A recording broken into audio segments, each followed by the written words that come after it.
The laughter hit Maria Jennings like a physical blow.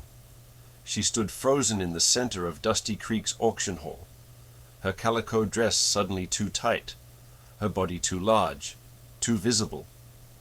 The auctioneer held her gift basket high 3 days of baking, her grandmother-in-law's secret recipes, everything she had left. $2 starting bid, he called out. Silence. Then a woman's voice, sharp as broken glass. Who wants food from the fat widow? The crowd erupted. Maria watched their mouths open, teeth flashing, sound washing over her in waves. Her fingers twisted the fabric of her skirt until her knuckles went white. The auctioneer's arm began to lower. She wanted to disappear. She wanted to die. The hall door slammed open. A tall figure stood backlit against the afternoon sun. Dust covered his boots. His face was shadow. Every head turned. Maria couldn't breathe. Leave a like and share your thoughts in the comments, along with the city you're watching from. Now let's continue with the story. The stranger stepped forward. His boots struck the wooden floor like hammer blows, each step silencing another pocket of laughter. Wade Hollister. Maria recognized him now, the rancher who never spoke at town meetings, never lingered at the general store, never smiled at anyone. Dust caked his shirt. Sweat stained his collar. He looked like he had ridden hard to get here. The crowd parted before him like water around stone. He stopped directly in front of the auctioneer's table. His voice cut through the murmuring hall. $47. The auctioneer's jaw went slack. The basket was worth $2, maybe $3. I'm sorry. Did you say 47? Wade did not blink. Dollars. Maria's heart slammed against her ribs. She did not understand. That amount, $47, was exactly what she owed Silas Thornton at the bank. Exactly what would save her home. How could this stranger know? A chair scraped violently against the floor. Eleanor Whitmore rose to her feet, her silk dress rustling with indignation. Her face had turned the color of raw beef. This is absurd, she spat. Has everyone lost their minds? That man is either insane or running some kind of scheme. Her husband Silas remained seated, but his eyes narrowed as he studied Wade with the cold calculation of a man counting money. The auctioneer cleared his throat. Mr. Hollister, that's quite a sum. Are you certain? Wade nodded once. Sharp. Final. I demand an explanation. Eleanor's voice rose to a screech. You cannot simply waltz in here and throw money at that woman's basket without telling us why. The hall had gone deathly quiet. Maria could hear her own blood rushing in her ears. Her fingers had twisted her skirt so tightly that her knuckles had turned bone white. Wade turned slowly to face Eleanor. His eyes were the color of gunmetal, and just as cold. Something dangerous flickered in them, something that made Eleanor take an involuntary step backward. The entire room held its breath. Wade's lips parted. You want to know why? Mrs. Whitmore. He paused, and Maria saw his jaw tighten, saw him swallow once before continuing. Because your family owes this woman a debt you never paid. Eleanor's face drained of color. Wade did not look at Eleanor again. Instead, he turned toward the back of the hall where an old man sat hunched on a wooden bench. Reverend Harding. The elderly minister lifted his head. His eyes, clouded with age, suddenly sharpened with recognition. You remember the flood of 63, don't you? Reverend. A murmur rippled through the crowd. The flood of 63 was before most of their time a distant story, almost legend. Reverend Harding rose slowly, his joints cracking like dry timber. He gripped the bench in front of him for support. I remember, he said, his voice carrying the weight of decades. The Gila River swelled past its banks, took out half the farms east of town. Wade nodded. My father, Nathaniel Hollister, was caught in that flood. His horse threw him into the current. He couldn't swim. The hall had gone silent. Even Eleanor had stopped her protests, though her face remained twisted with suspicion. A man jumped in after him, Wade continued. Didn't think twice, didn't ask for anything, just dove into that black water and dragged my father to shore. He paused, letting the words settle. That man was Thomas Jennings. Maria's hand flew to her mouth. Her legs nearly buckled beneath her. Thomas had never told her. In 23 years of marriage, he had never once mentioned saving a man's life. The crowd erupted in whispers. Heads turned toward Maria, seeing her differently now, not the fat widow, but the wife of a hero none of them had known. My father lived another 18 years because of Thomas Jennings. Wade said, "He died last winter. Left me a letter in his will. Told me to find the Jennings family. Told me the debt our blood owed to theirs." He reached into his shirt pocket and withdrew a folded piece of paper, yellowed with age. I didn't know Thomas had passed until I started asking around. Didn't know his widow was struggling. Didn't know... His voice caught, and he cleared his throat roughly. Didn't know she was the same woman who saved my life 3 years ago. Maria shook her head, confusion clouding her features. Wade turned to face her directly for the first time. 3 years back. My horse went lame on the road from Tucson. I was burning with fever. Don't remember much, just falling off my saddle about half a mile from your place. Maria's eyes widened. She remembered now. The stranger she had found collapsed in the dirt. The man she had dragged into her home. Nursed for 3 days and nights without sleep. He had been delirious, never fully conscious. When his fever broke, she had arranged for the doctor to take him into town.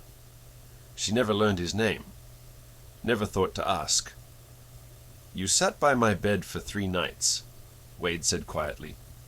"Fed me broth when I could barely swallow, changed my bandages, sang hymns when the nightmares came." A tear slipped down Maria's weathered cheek. "I only found out last month it was you." Wade continued. "Old Doc Morrison finally told me where he'd picked me up from. Said you made him promise not to say anything. Said you didn't want thanks or payment."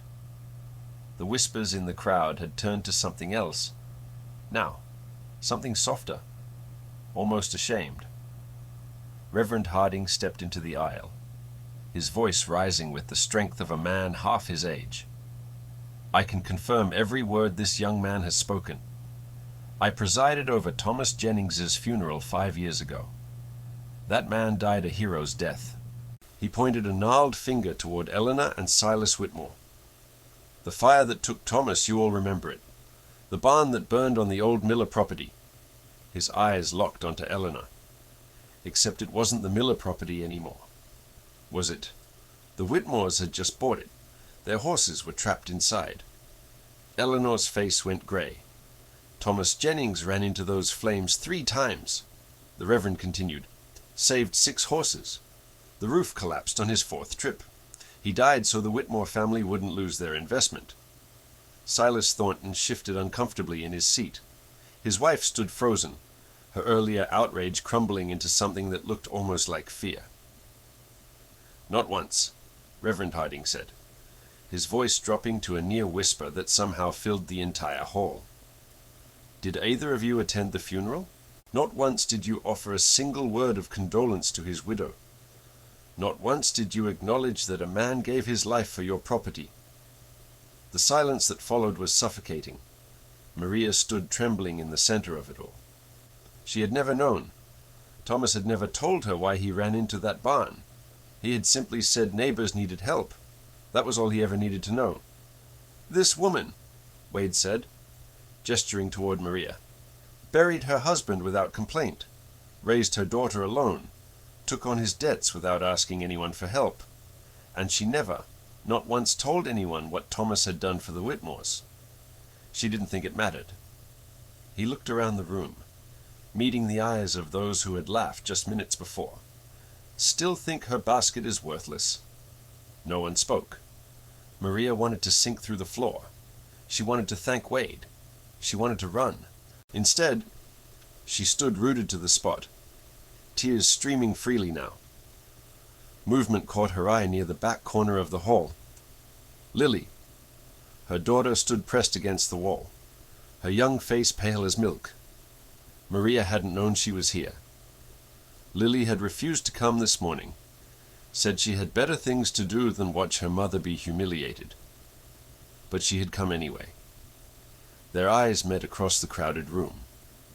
Maria saw something shifting in her daughter's expression: shock, perhaps, or the first crack in a wall built from years of resentment.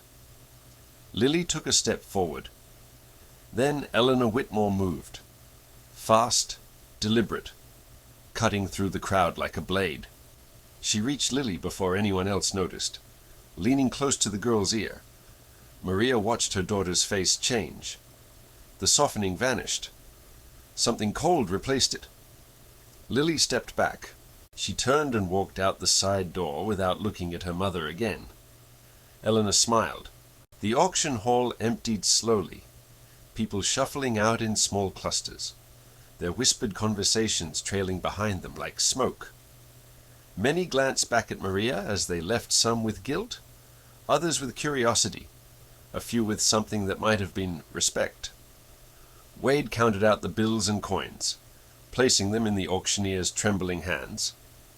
The old man accepted the payment without a word, his face still flushed with embarrassment over what had transpired. Then Wade picked up the basket and walked toward Maria. She braced herself, unsure what to say, what to feel. This man had just upended her entire world in the span of 10 minutes.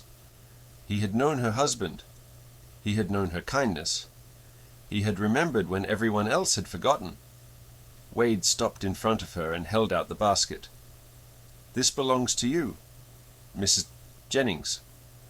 Maria shook her head, backing away slightly. "You paid for it. It's yours now." "I didn't pay for the basket." Wade's voice was gentle but firm.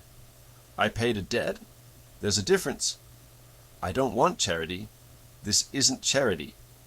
He reached into his shirt pocket again and pulled out the yellowed letter, the one from his father. He pressed it into her hands. "Read it. When you have time. My father's last words are in there.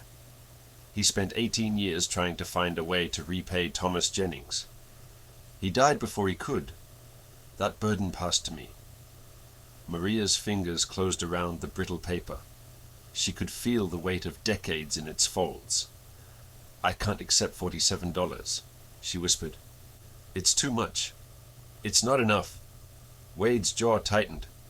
"Your husband saved my father's life. You saved mine. No amount of money could ever be enough." Maria looked down at the letter, then at the basket, then at this stranger who was no longer a stranger. Her throat constricted. "I don't know what to say." "Say you'll let me help you?" She looked up sharply. "Help me how?" Wade gestured toward the door. "The autumn fair starts in 2 days. Best merchants in the territory come through Dusty Creek for it. I've got a wagon, supplies, and a spot reserved near the main thoroughfare." Maria frowned. "I don't understand. Your baking, Mrs. Jennings. Your pies. Your preserves. That spice blend you use, I've tasted them before. Many times." Her confusion deepened. "How I don't sell to anyone. I only make small batches for the church bake sales, and those always go to—" She stopped. Wade nodded slowly. "Old Pete Garver. He buys everything you make at those sales. Has for 2 years now. Pete Garver works for you." "He does." Maria's mind raced backward through the past 2 years. Every church bake sale. Pete Garver had appeared like clockwork. He bought every pie, every jar of preserves, every loaf of bread she brought. She had thought him simply fond of sweets. She had never questioned it. "You've been buying my baking for 2 years. Best food I've ever tasted," Wade said simply. "Reminded me of something, though I couldn't place it at first. Now I know it reminded me of being sick in your house, half dead with fever. You fed me something then. Broth, I think, but with spices I'd never tasted before. It brought me back." Maria's hand drifted to her chest. The spice blend. Her mother-in-law's recipe. Running Deer had taught her how to make it during those first difficult years of marriage, when Maria was still learning to cook. still learning to be a wife in a land that felt foreign and harsh. "My husband's mother," Maria said quietly. "She was Apache. She taught me everything I know about cooking." Wade nodded as if this confirmed something he had long suspected. "Then her recipes deserve to be tasted by more than just me and old Pete." Maria looked at the basket in her hands. Inside were jars of preserves made from running deer's techniques. Bread baked according to methods passed down through generations. Spices blended in proportions that existed nowhere else in the territory. "You think people would buy them at the fair?" "I think people would line up for them, if given the chance." For the first time in 5 years, something stirred in Maria's chest. It felt unfamiliar, almost painful, like blood returning to a limb that had gone numb. Hope. She had forgotten what it felt like. "The fair is in 2 days," she said slowly. "I don't have enough supplies. The ingredients alone would cost—" "I'll front the supplies. You can pay me back from your earnings." Wade paused. "Or don't pay me back at all. Consider it part of the debt." Maria wanted to refuse. She had spent 5 years refusing help, refusing pity, refusing to be seen as weak. But something in Wade's eyes told her this was different. He wasn't offering charity. He was offering partnership. She extended her hand. Wade took it. His palm was rough with calluses, hardened by years of ranch work. Her own hand was cracked and weathered from lye soap and kitchen labor. 2 hands that knew the meaning of work. "Much obliged, Mr. Hollister." "Wade." "Much obliged, Wade." For the first time in years, Maria smiled. It felt strange on her face, like wearing a dress that no longer fit quite right. But it was real. The remaining crowd had thinned to almost nothing now. A few stragglers lingered near the door, still gossiping about what they had witnessed. Reverend Harding caught Maria's eye and nodded once a silent benediction before making his way outside. Maria turned to look for Lily. The corner where her daughter had stood was empty. She scanned the hall quickly, her smile fading. Lily was gone. So was Eleanor Whitmore. A cold knot formed in Maria's stomach. The main door creaked open, and a shadow fell across the threshold. Silas Thornton stood silhouetted against the late afternoon light. He had not left with his wife. He had been waiting. His thin lips curved into a smile that held no warmth. A touching performance. "Mrs. Jennings?" "Truly."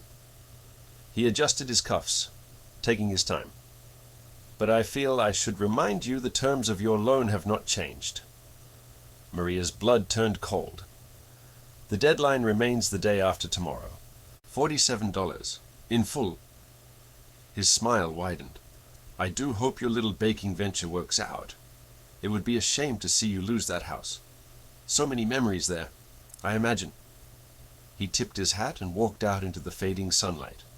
Maria stood frozen, the hope in her chest already curdling into something darker. Wade stepped closer. "What did he mean I just paid?" "The auction money goes to the church fund," Maria whispered. "Not to me." The realization hit them both at the same time. She still owed $47. She still had 2 days. And Silas Thornton had no intention of letting her succeed. Maria rose before dawn.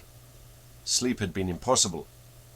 Her mind kept circling back to Lily's face in the auction hall, that brief moment of softening, followed by the cold mask that descended after Eleanor whispered in her ear. What had Eleanor said to her daughter? Maria pushed the question aside. She had work to do. Wade would arrive in a few hours with supplies, and she needed to prepare her kitchen. She needed to inventory what she already had. She needed to focus on what she could control. The first pale light of morning crept through her window as she made her way to the kitchen. She stopped in the doorway. The room had been destroyed. Flour covered the floor in great white drifts, soaked through with water until it formed a gray paste. Her sugar tin had been emptied and refilled with salt. She could tell by the coarse texture even from the doorway. Eggs lay smashed against the walls, their yolks dripping down like yellow tears. Maria's legs gave out. She caught herself on the doorframe, her breath coming in short, sharp gasps.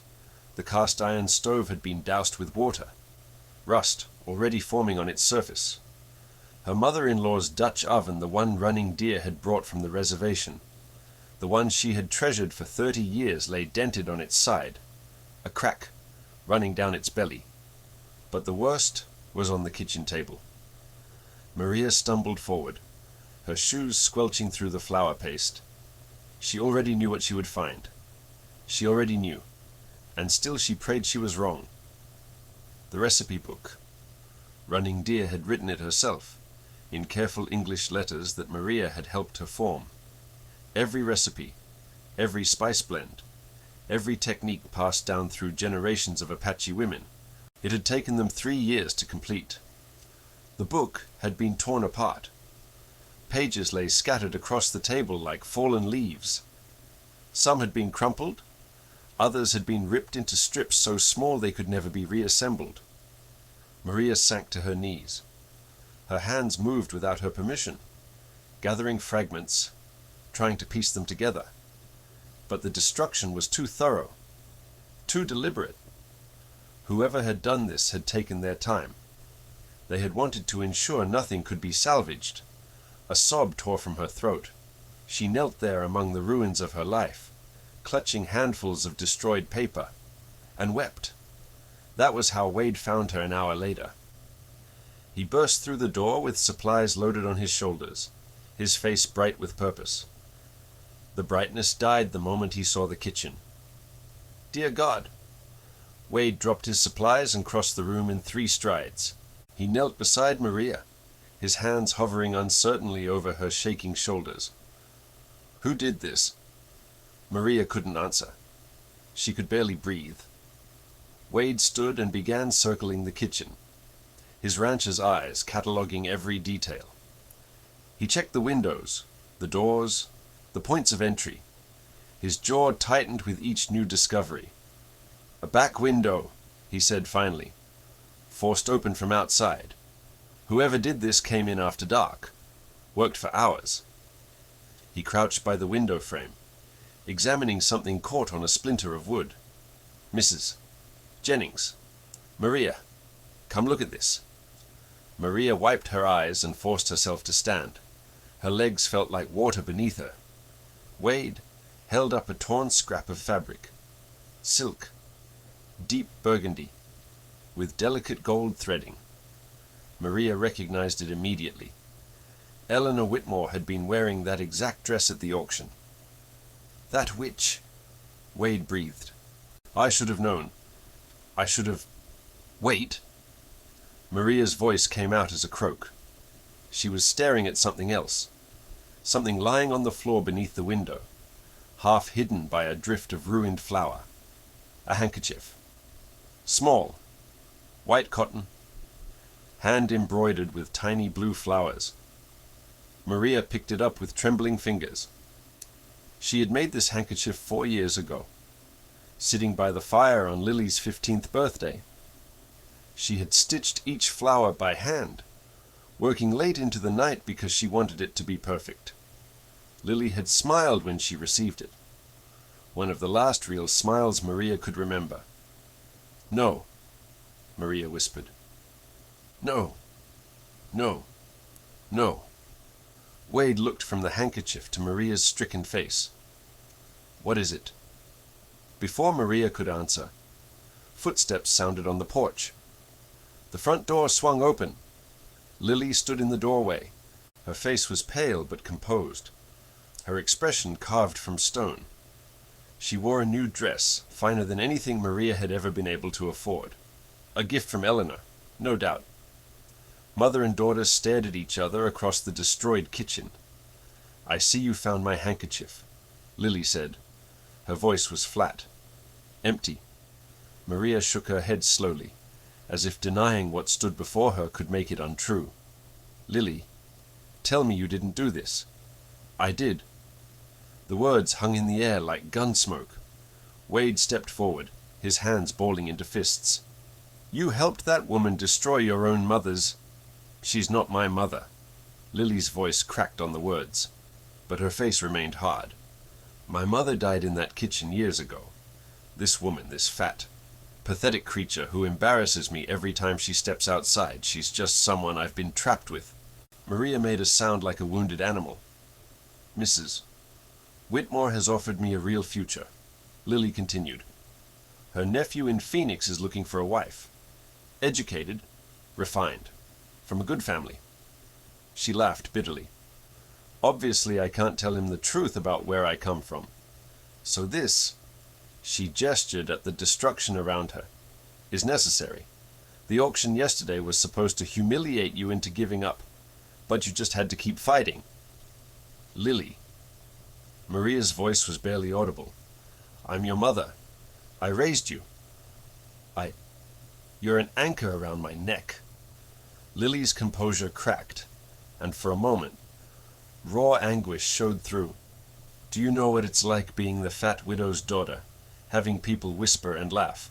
I've spent 19 years being ashamed of you. 19 years dreaming of escape. She straightened, forcing the mask back into place. Mrs. Whitmore is giving me that escape. All I had to do was make sure you fail.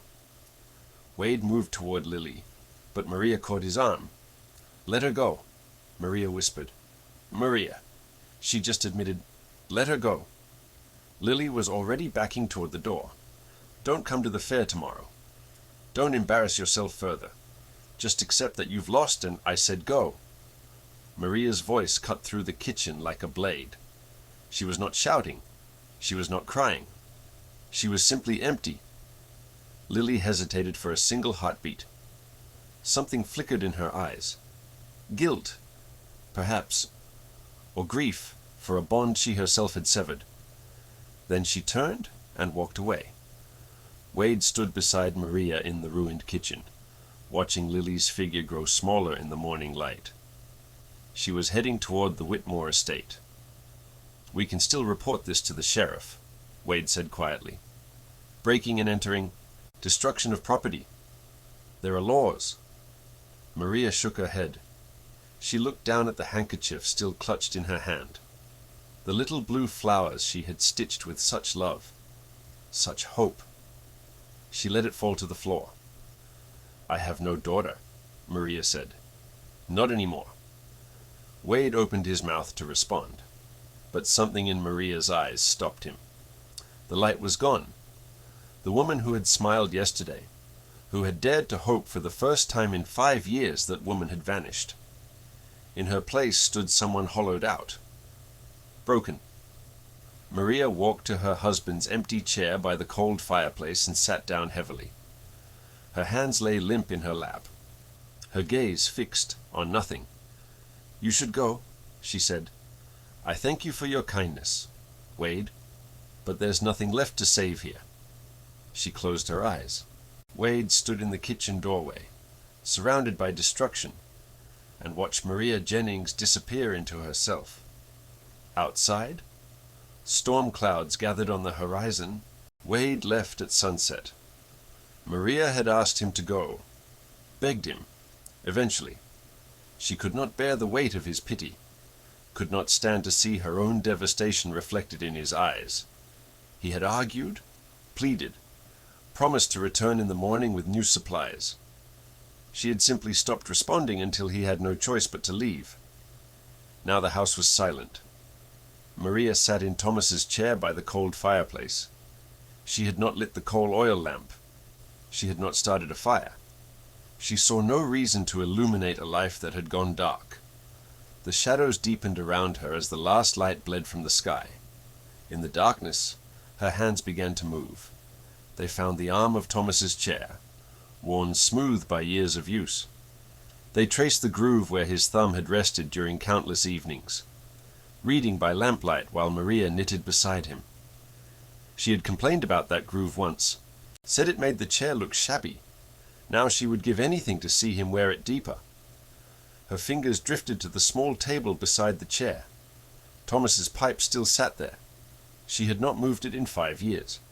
The tobacco had long since turned to dust, but sometimes on the hardest nights she held it to her nose and imagined she could still smell him. Tonight, She did not reach for the pipe. Tonight, even memory felt like too much weight to carry. She thought about the last morning. Thomas had risen before dawn, as he always did. She had been half asleep when he kissed her forehead, his beard scratching her skin in that familiar way. Fire at the old Miller place, he had whispered. Horses trapped in the barn. She had mumbled something, a warning to be careful, perhaps, or maybe just a sleepy acknowledgement. She could not remember now. 5 years, and she could not remember her last words to her husband. "I'll be back before sunset," Thomas had said. That, she remembered, that promise, she would carry to her grave. The sun had set, and set again, and again. 1,826 sunsets since Thomas Jennings walked out that door. He had never come home. Maria's hands found her face. Dry. She had no tears left. Lily had taken them all. Lily. The name sent a lance of pain through her chest. Her daughter. Her only child. The baby she had labored 18 hours to bring into the world. The girl she had nursed through fevers, comforted through nightmares, taught to read and write and cook. That girl had looked at her today and called her an anchor. Maria had survived Thomas's death. She had survived the debt, the whispers, the loneliness, the grinding poverty of the past 5 years. She had survived because she had Lily, because she had someone to live for, to work for, to hope for. Now she had no one. The darkness pressed closer.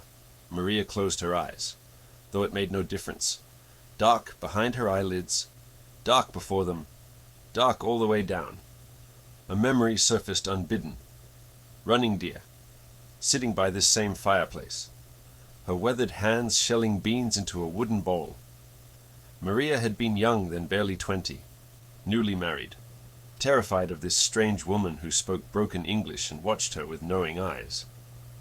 "You are afraid of me," Running Deer had said. It was not a question. Maria had denied it, blushing furiously.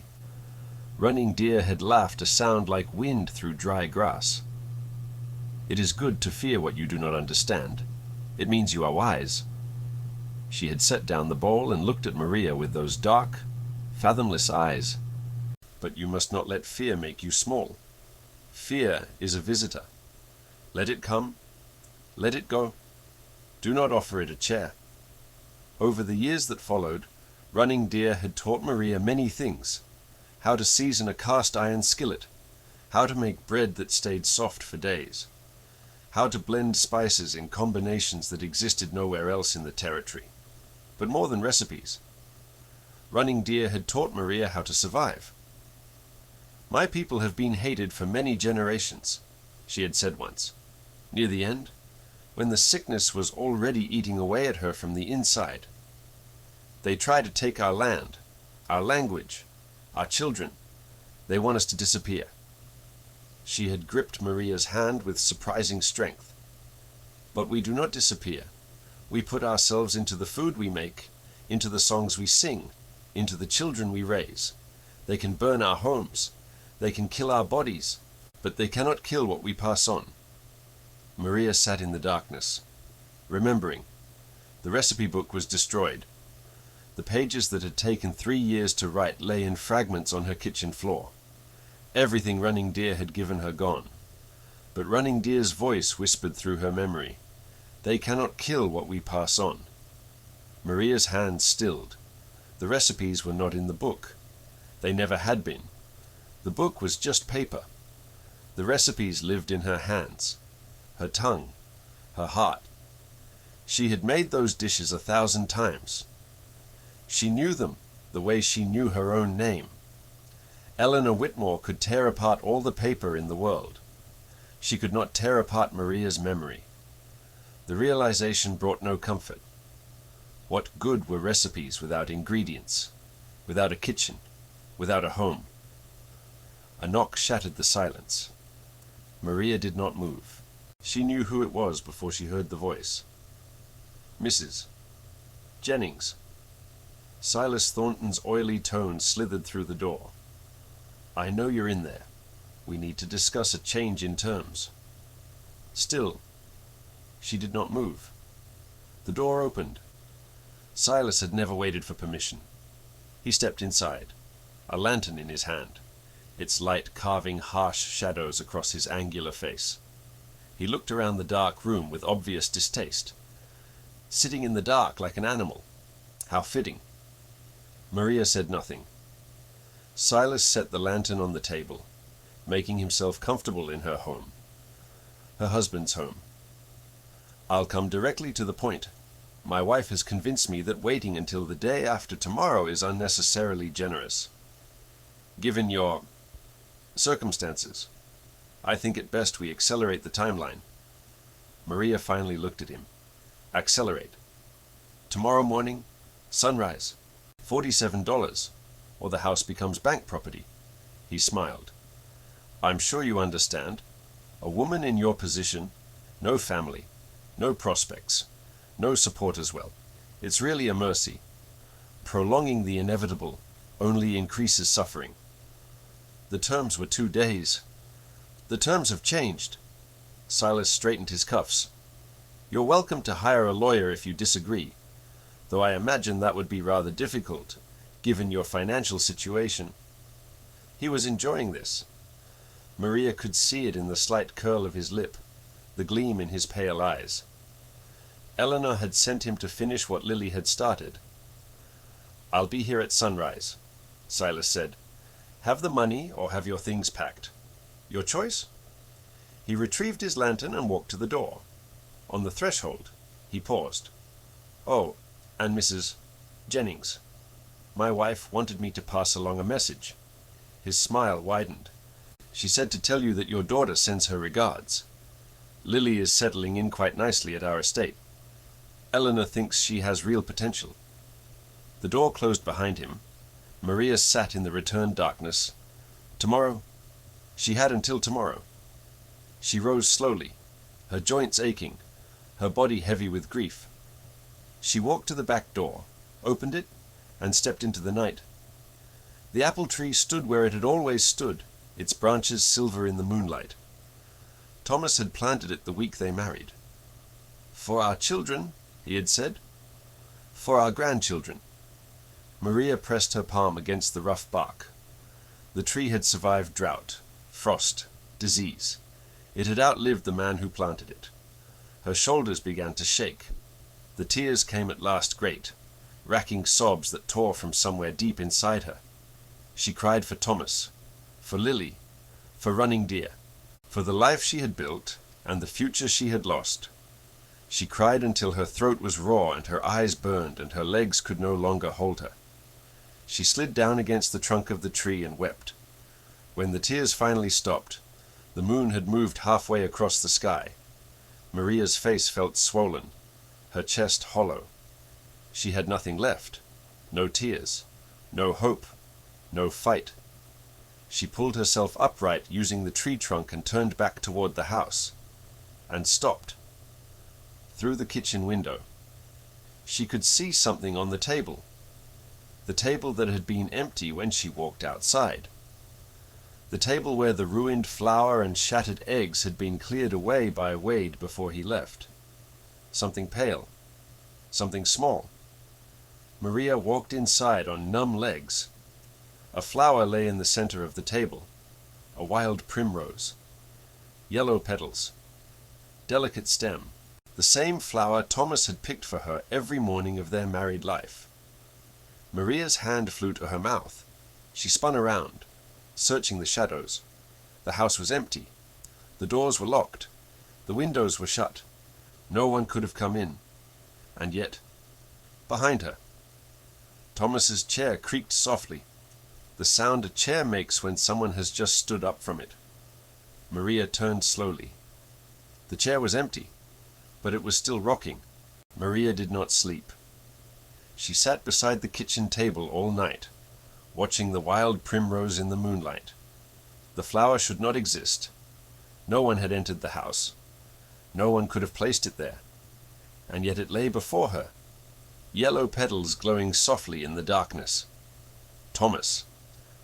She did not believe in ghosts. She had never been a superstitious woman. But something had happened tonight, something beyond explanation, and for the first time since Lily walked out the door, Maria felt she was not entirely alone. Running Deer's voice echoed through her memory. They cannot kill what we pass on. The recipes lived in her hands, in her heart, in the countless hours she had spent at her mother-in-law's side, learning not just how to cook, but why. Food was love made visible. Food was memory given form. Food was the thread that connected generations across time and death. Eleanor Whitmore had destroyed paper. She had not destroyed Maria. As the first grey light of dawn crept through the window, Maria rose from her chair. Her body ached. Her eyes burned. Her heart still carried the weight of Lily's betrayal. But beneath the grief, something else stirred. Something that felt almost like anger. She had spent 5 years shrinking. 5 years apologizing for her existence. 5 years letting the whispers and the laughter and the sideways glances carve pieces away from her soul until there was almost nothing left. No more. Maria looked around her ruined kitchen with new eyes. The flour was destroyed, but she had a small emergency store in the root cellar. The sugar was contaminated, but Mrs. Patterson down the road might have some to spare. The Dutch oven was cracked, but the cast-iron skillet remained intact. She could work with this. She would work with this. Maria tied on her apron and began to clean. The sun had barely cleared the horizon when the sound of wagon wheels broke the morning silence. Maria looked up from scrubbing the floor, her hands raw and red. Through the window, she saw Wade's wagon approaching, loaded high with supplies. He was not alone. Behind his wagon came another, and another, and another. Maria walked to the front door and opened it, her mouth falling open at the sight before her. Wade jumped down from his seat, his face gray with exhaustion but his eyes bright with determination. Behind him, Reverend Harding climbed stiffly from a borrowed cart, a sack of flour balanced on his thin shoulders. Old Tom, the same Tom who had once threatened to take her furniture for unpaid debts, carried a crate of fresh eggs, his weathered face set with quiet resolve. And they kept coming. Mrs. Patterson from down the road, her arms full of sugar and butter. The Morrison family, who had lost their own son in a mining accident, bringing jars of preserved fruit. Young Samuel Wright, barely 16, struggling under the weight of a new Dutch oven dented and second-hand, but whole. Maria stood on her porch, watching the procession of neighbors file into her yard, and felt something crack open inside her chest. "I don't understand," she whispered. Reverend Harding set down his flour and straightened with a groan. Word travels fast in a small town. "Mrs. Jennings, after the auction yesterday, I took the liberty of sharing some additional details with my congregation." He paused, his old eyes softening. "Many of them did not know how Thomas died. Many of them did not know what you have endured these past 5 years. Many of them—" His voice caught. "Many of them are ashamed they did not know sooner." Mrs. Patterson stepped forward, pressing a jar of honey into Maria's hands. "My husband was in that barn the night of the fire. He was trying to save the horses, too. Thomas pushed him out right before the roof came down." Tears streamed down her lined face. "I never knew it was him. I never knew." One by one, the neighbors shared their stories. Thomas had helped dig wells during the drought of '79. Thomas had ridden through a blizzard to fetch the doctor when the Crawford baby came early. Thomas had given his last dollar to a stranger passing through town, a stranger who turned out to be old Tom's brother. Maria had not known any of this. Thomas had never told her. He had simply done what needed doing, day after day, year after year, without expectation of recognition or reward. This was his legacy, not the debt he had left behind, but the lives he had touched. Wade appeared at Maria's side, his voice low. We worked through the night, every ranch, every farm within 10 miles. People wanted to help. They just needed someone to ask. Maria looked at the supplies piling up in her yard. Enough flour for 100 loaves. Enough sugar for 1,000 cookies. Enough eggs to feed an army. The fair starts in 3 hours, she said slowly. Wade nodded. Then we'd better get cooking. The kitchen transformed into a battlefield. Maria commanded the space with quiet authority, directing her volunteer army with gestures and murmured instructions. She worked from memory, no recipe book needed, no written measurements required. Her hands knew the proportions. Her tongue knew the flavors. Her heart knew the love that made the difference between ordinary food and something that touched the soul. Wade watched her move through the chaos with something like reverence. You cook like you're praying, he said during a brief pause. Maria looked up, flour dusting her arms to the elbow. My mother-in-law used to say that every meal is an offering, to family, to community, to something larger than ourselves. She returned to her work, and Wade noticed something had changed in her face. The emptiness from yesterday was gone. In its place burned a quiet fire, not rage, not desperation, but something steadier, something that could not be extinguished by cruelty or betrayal. Determination. By late afternoon, the kitchen table groaned under the weight of their labor. Pies with latticed crusts golden as autumn wheat. Jars of preserves that glowed like captured sunlight. Loaves of bread that filled the house with warmth. And in small paper packets, the spice blend, Running Deer's secret recipe, measured by memory and sealed with hope. Maria surveyed their work with tired satisfaction. Then she walked to her bedroom and opened the trunk at the foot of her bed. Inside lay her wedding dress, too small now by many sizes, and beneath it, a folded calico dress in deep blue. Thomas had bought it for her 10th anniversary. She had never worn it. It had seemed too fine for her, too beautiful for a woman who spent her days in kitchens and gardens. Tonight, she put it on. The fabric strained across her hips. The buttons barely closed. But when Maria looked in the mirror, she did not see a fat widow who should be ashamed. She saw a woman who had survived. Maria. Wade's voice came from the doorway, hesitant. We need to talk. She turned. The expression on his face sent ice through her veins. What is it? Wade removed his hat, turning it in his hands. I rode ahead to check on our spot at the fair. Eleanor Whitmore got there first. Maria's jaw tightened. What did she do? Paid off the fair organizers. Our reserved spot near the main thoroughfare is gone. He paused. They've moved us to the far corner, behind the horse stables. No foot traffic, no visibility. No one will even know we're there unless they go looking. The hope in Maria's chest flickered.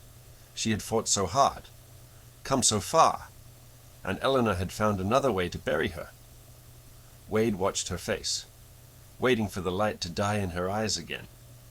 But Maria thought of the flower on her table, the chair that rocked by itself, the husband who had never truly left. She thought of Running Deer, driven from this town 30 years ago, passing her recipes to a daughter-in-law who would carry them forward. She thought of every person who had walked through her door today, offering what little they had. Maria lifted her chin. Then we make them come looking. Wade blinked. How? Maria looked at the supplies spread across her kitchen. The pies, the bread, the jars of preserves, the packets of spice that carried the essence of a people who refused to disappear. A plan began to form. The wind blows from the west during fair season, she said slowly, carries scent from one end of town to the other. Understanding dawned in Wade's eyes. Maria smiled a warrior's smile. Let's give them something to smell. The autumn fair opened at noon. Maria stood in her corner booth, hidden behind the horse stables exactly as Wade had warned. The smell of manure drifted on the breeze. Flies buzzed in lazy circles. Not a single fairgoer had passed by in the first hour. But Maria was not idle. She had constructed a small clay oven behind her booth, borrowing the design from Running Deer's memories. Now she fed it steadily with applewood chips, keeping the temperature high, keeping the bread baking in continuous rotation. The scent rose into the autumn air. Bread and spice, sweetness and warmth, the smell of home, of comfort, of love made tangible. Wade arrived with his arms full of sample baskets. Ready? Maria nodded. He disappeared into the crowd, moving toward the center of the fair where Eleanor Whitmore's elaborate booth dominated the main thoroughfare. Maria watched him go, her heart hammering against her ribs. Everything depended on the next few hours. She returned to her oven, pulling out a fresh loaf, sliding in another. The rhythm calmed her. Knead, shape, bake, repeat. This was what she knew. This was who she was. The first fairgoer appeared 20 minutes later, a young mother with 2 children tugging at her skirts, following her nose toward the source of that intoxicating aroma. She rounded the corner of the stables and stopped, surprise flickering across her face at finding a booth in such an unlikely location. "Is that bread I smell?" Maria smiled. "Fresh from the oven. Would you like a sample?" The woman accepted a small piece, chewing slowly. Her eyes widened. "This is—" She paused, searching for words. "This is the best bread I've ever tasted." She bought 3 loaves. More people came. First, a trickle, then a stream. Wade's samples had done their work. Fairgoers followed the scent like pilgrims following a star, winding through the back paths until they discovered Maria's hidden booth. Word spread faster than the aroma. By mid-afternoon, a line had formed. It stretched past the stables, around the corner, into the main thoroughfare. People who had laughed at the auction 2 days ago now waited patiently for a taste of the fat widow's cooking. Maria worked without stopping. Her hands flew between oven and counter, wrapping purchases, making change, answering questions about the unusual spices. She told them about Running Deer when they asked, told them about the Apache traditions woven into every recipe. Most listened with genuine interest. A few walked away. More stayed. The cash box filled steadily. $20. 30. 40.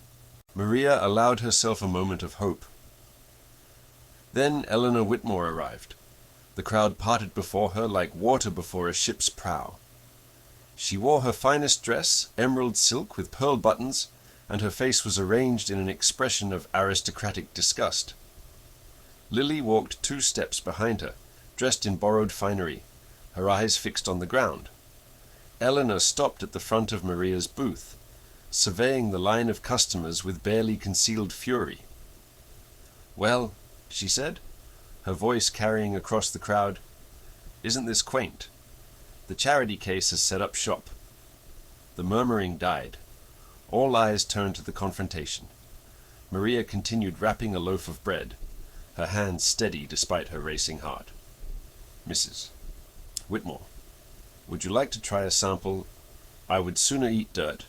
Eleanor's lip curled. "Do these people know what they're buying? Do they know these recipes come from savages?" A gasp rippled through the crowd. Maria's hands stilled. "My mother-in-law was Apache," she said quietly. "She was not a savage. She was the kindest woman I ever knew." "She was an Indian." Eleanor spat the word like poison. "And you're selling Indian food to decent Christian folk without telling them what it is?" The crowd shifted uncomfortably. A few people at the back of the line began to drift away. Maria felt her hope crumbling. "That's not true." The voice came from behind Eleanor. Lily stepped forward, her face pale but her jaw set with determination. She was trembling visibly, but she did not retreat. "That's not true," she repeated, louder. "And you know it, Mrs. Whitmore." Eleanor spun around, shock replacing her sneer. "Lily, what do you think you're—" I helped you destroy my mother's kitchen. Lily's voice cracked, but she pushed on. I helped you tear apart my grandmother's recipe book. I did terrible things because you promised me a better life. The crowd had gone silent. Even the distant sounds of the fair seemed to fade. But I was wrong. Tears streamed down Lily's face now. I was so wrong. My grandmother, my real grandmother, Running Deer, she wasn't a savage. She was a healer, a teacher. She was driven out of this town 30 years ago just because she looked different, but she didn't hate anyone. She just wanted to share what she knew. Lily turned to face Maria. Mama, I'm sorry. I'm so sorry. I was ashamed of where I came from when I should have been proud. I was ashamed of you when I should have been grateful. Maria's eyes filled with tears. The recipes in that book, Lily continued, addressing the crowd now, they've been passed down for generations, through famine and war and persecution. My grandmother gave them to my mother because she knew Mama would honor them, would keep them alive. She pointed at Eleanor. This woman wanted to destroy that legacy. She wanted to erase my grandmother from history, just like this town tried to erase her 30 years ago. Eleanor's face had gone white. You ungrateful little... Is it true? Eleanor? Reverend Harding pushed through the crowd, his aged face stern. He had been watching from a distance, waiting. Is what true? Eleanor's voice had lost its confidence. 30 years ago, the winter of '53, a woman and her daughter nearly starved to death on the road outside town.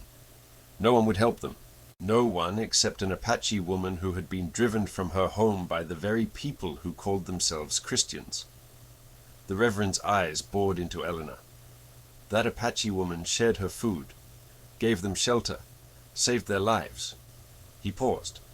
The daughter's name was Eleanor Marsh, before she married Silas Whitmore and pretended she had always been wealthy, before she forgot where she came from. Eleanor staggered backward as if struck. The crowd erupted in whispers. That's a lie, Eleanor hissed. That's a filthy lie. I have the church records. Reverend Harding's voice was implacable. I have your mother's testimony, given on her deathbed. She made me promise to keep the secret, but some secrets need to see the light. Eleanor's composure shattered. You can't, you have no right. Maria stepped out from behind her booth. The crowd fell silent again, watching as the fat widow approached the woman who had tried to destroy her. Maria moved slowly, deliberately, carrying a small piece of bread in her weathered hands. She stopped directly in front of Eleanor. Running Deer saved your life, Maria said softly. She asked for nothing in return. That was who she was. Eleanor's face contorted with emotions too complex to name. I could hate you for what you've done to me, to my daughter, to the memory of a woman who showed you nothing but kindness. Maria held out the bread. But that's not what she taught me. She taught me that food is love, that sharing a meal can heal wounds that words cannot reach. Eleanor stared at the offering as if it were a snake. I forgive you, Eleanor, not because you deserve it, but because holding on to anger would poison everything I cook, and Running Deer's recipes deserve better than that. The moment stretched. The crowd held its breath, slowly, with a hand that trembled violently. Eleanor took the bread. She raised it to her lips. She bit. And Eleanor Whitmore, the most powerful woman in Dusty Creek, the woman who had never shown weakness to anyone, began to weep. Great. Heaving sobs racked her body. She sank to her knees in the dirt, the bread still clutched in her fingers, tears streaming down her face. I remember, she choked out. I remember this taste. I remember being so hungry. I remember her hands, brown hands, gentle hands putting food in my mouth. She looked up at Maria through her tears. I'm sorry. God forgive me. I'm so sorry. The crowd stood frozen, witnessing something none of them had ever expected to see. Maria knelt beside her enemy in the dirt. She said nothing. She simply placed a hand on Eleanor's shaking shoulder and let her cry. Lily approached slowly, tears still wet on her own cheeks. She knelt on Eleanor's other side, the girl who had betrayed her mother now forming an unlikely circle of grace. The three women remained there as the sun began its descent toward the horizon. Then a voice cut through the silence. "Well, isn't this touching?" Maria looked up. Silas Thornton stood at the edge of the crowd, his face twisted with contempt. Behind him stood the sheriff, looking deeply uncomfortable. "I hate to interrupt this little moment of redemption," Silas said, "but the deadline has passed. The money was due at noon. Mrs. Jennings." He smiled coldly. "Sheriff, I believe you have some property to seize." The crowd turned to face Silas Thornton. He stood with his arms crossed, supreme confidence radiating from every line of his body. The sheriff shifted uncomfortably beside him, hand resting on his belt, clearly wishing he were anywhere else. "The terms were clear," Silas continued. $47 by noon. It is now—" He pulled out his pocket watch with theatrical flourish. "Nearly 5 o'clock. The property is forfeit." Maria rose slowly from where she knelt beside Eleanor. She felt strangely calm. The panic she expected did not come. Instead, a quiet certainty settled over her like a warm blanket. "Sheriff," she said, "would you be so kind as to count the contents of my cash box?" The sheriff looked from Maria to Silas, clearly torn. Silas gave a sharp nod, his smile never wavering. Wade brought the cash box forward. The sheriff opened it, his eyebrows rising at the stacks of bills and coins inside. He counted slowly, methodically, his lips moving silently. The crowd watched in breathless silence. $141, the sheriff announced, and 37 cents. A murmur rippled through the fairgoers. Maria walked to her booth and retrieved exactly $47 from the box. She approached Silas and held out the money. "This is what I owe. No more, no less." Silas's smile faltered. He had not expected this. He had been so certain of her failure, so confident in his wife's sabotage, that he had never considered the possibility of Maria's success. "Take it," Maria said quietly. "We're done." Silas snatched the money, his face reddening. "This changes nothing. Your kind. My kind." Maria's voice did not rise, but something in it made Silas take a step backward. "My kind built this territory. My kind fed the hungry when no one else would. My kind raised children and buried husbands and kept going when everything said we should quit." She stepped closer. "You have your money, Mr. Thornton. Now leave my sight." For a long moment, Silas stood frozen. The crowd watched him, and he saw no allies among them. Even his wife remained on her knees in the dirt, broken by memories and bread. He turned and walked away without another word. The sheriff tipped his hat to Maria. "Mrs. Jennings, I'm glad it worked out this way." He followed Silas into the gathering dusk. Maria stood motionless until both men disappeared from view. Then her shoulders sagged, and she let out a breath she had been holding for 5 years. It was over. Arms wrapped around her from behind. "Mama!" Lily's voice was muffled against Maria's back, her body shaking with sobs. Maria turned and gathered her daughter close, holding her the way she had when Lily was small and frightened of thunderstorms. "I'm sorry," Lily whispered. "I'm so sorry. I know, child, I know. I was so stupid, so blind. I wanted to escape so badly that I forgot what I was running from wasn't you. It was never you." Maria stroked her daughter's hair. "We all lose our way sometimes. What matters is finding the path back." The crowd began to disperse, giving the family their privacy. But many stopped to purchase one last item from Maria's booth, a jar of preserves, a packet of spices, a final loaf of bread. They pressed coins into her hands with murmured words of congratulation and apology. Mrs. Patterson embraced Maria fiercely. Thomas would be so proud.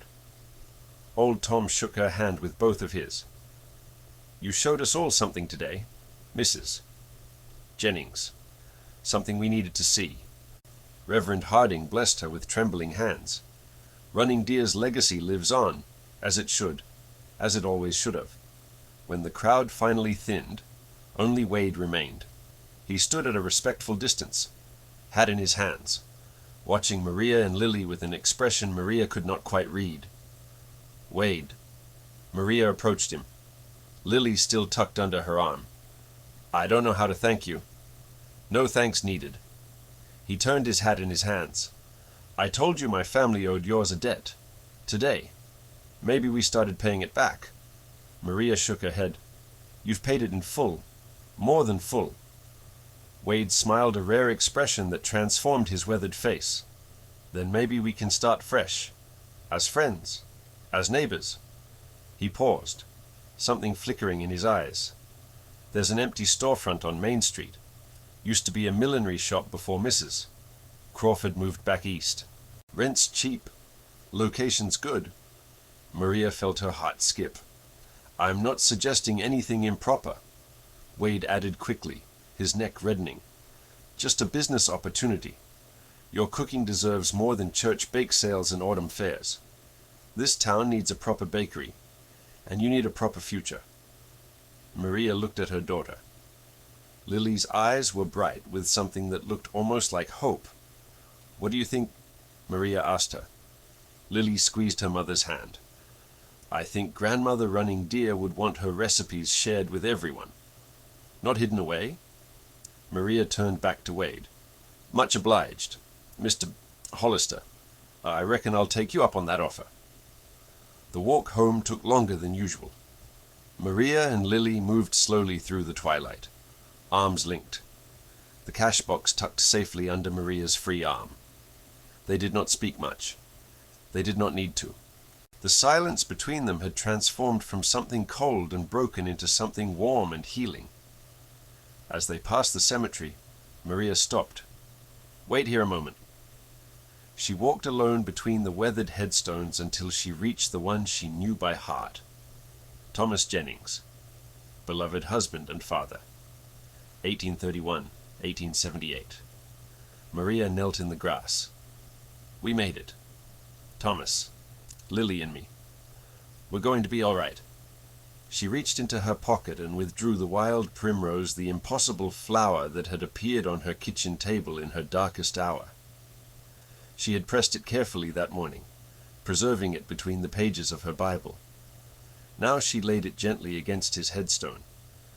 Thank you for not leaving me, even when I thought I was alone. The wind stirred, rustling through the grass like a whispered reply.